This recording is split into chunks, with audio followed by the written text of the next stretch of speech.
This has happened in the early of 2018. At the time, I was still working as a DJ, and I got a job at a club in the South Kalimantan area. My contract there was 2 months. Long story short, I came to the office to sign contracts and other matters. After that, I started searching online for an affordable room around the area. Finally, I got a room in a boarding house that is suitable for my need. It's a big 3-floor house. There's a lot of other renters occupying the house too. After I checked and met with Mr. Amir, the boarding house keeper, I finally made a deal to occupy one of the rooms there. I started to move in and put my belongings into my room with the help of Mr. Amir. My room is located at the end of the 2nd floor. After I have finished moving everything in, the room feels very comfortable. That makes me sleepy. Moreover, because I was tired moving my belongings to my new room, so that afternoon I took a break and go to sleep. Suddenly, the sound of plate shatters in the next room wakes me up. I didn't think too much about it and go back to sleep.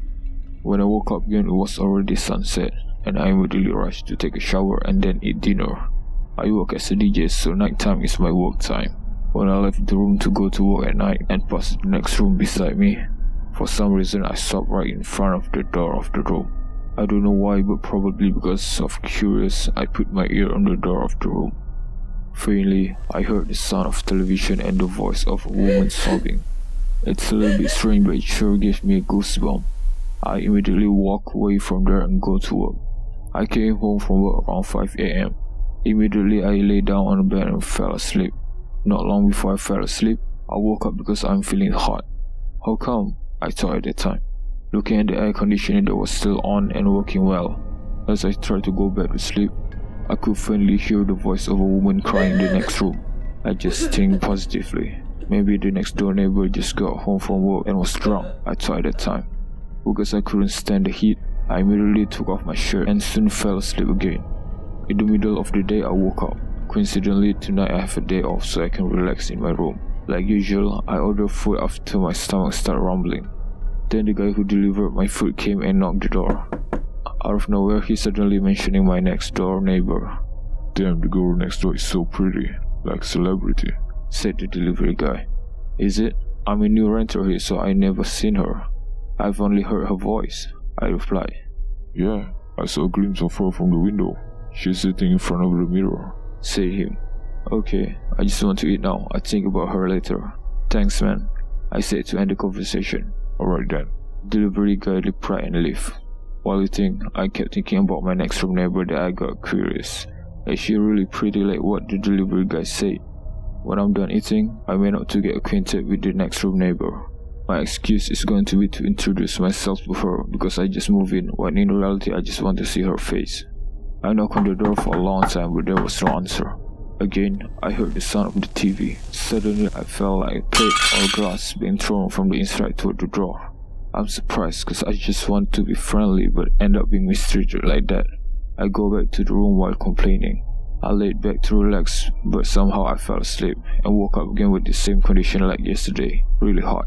Then, there was again another sound of things being thrown.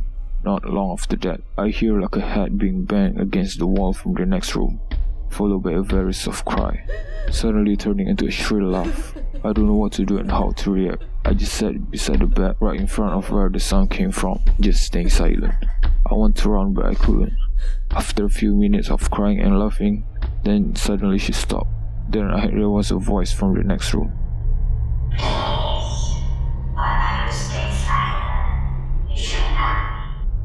Shivers ran down my spine.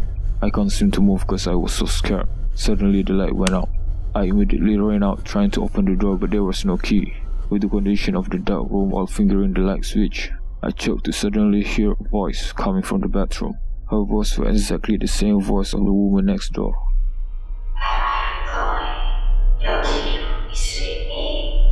Then immediately the figure of a woman was right in front of my face. I felt my nose are touching her nose. All I saw at the time was red eyes and a foul smell. After that, everything went dark. Then I woke up in a sleeping position on the floor with my back to the door, with the light still off. Again, the woman's laughter appeared. She came from behind the wall of the room. I could tell because the laughter was behind me. I can only close my eyes while peeking a little. What I see is only the bottom part. She's wearing a shabby white clothes with her feet floating. She's getting closer and closer. And suddenly, there's someone knocking my door. At the same time, the figure disappeared like nothing happened. I opened my bedroom door while my hands still shaking. Turns out in front of the door was my friends, Hardy and Asap. Thank goodness, I thought. Turns out they just want to return the flash disk that they borrowed and left immediately.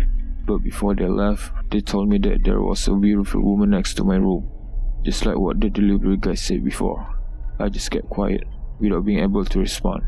As soon as I closed the door, the light suddenly went off. I can only sit silently without being able to do anything. For a split second, the light were on so I could see what was in front of me. It was a woman in a red dress crawling towards me with her face covered in shaggy hair. The lights went off again and the sound of her laughter drew closer. I know what in front of me, but I can't do anything. Then her voice suddenly disappears. Instantly she was in front of me and pulled me towards the toilet. That's the only thing I can remember before I passed out. I woke up at noon with a scratch on my right leg and a fever. On the same day of the incident, I immediately moved out from the boarding house with the help of Mr. Amir. Why did you move out? Asked Mr. Amir. Oh, I think this place is just too far from my work, I replied. After finished picking everything up, the pickup car arrived. Mr. Amir helps to load my belongings. After a long silence, he finally said something. I'm sorry. Actually, I knew what happened to you, but I can't tell you the reason why. This is my agreement with the owner of this boarding house, explained Mr. Amir. My heart seems to stop after hearing his word. It turns out that there is something that the owner of the boarding house is keeping secret. But I don't want to know more considering my condition at the time was chaotic. That's okay, sir, I said as I excused myself goodbye to him. Thank you, sir, I added. Mr. Amir nodded in return. Then, as the car moved, I looked to the second floor next to my room windows.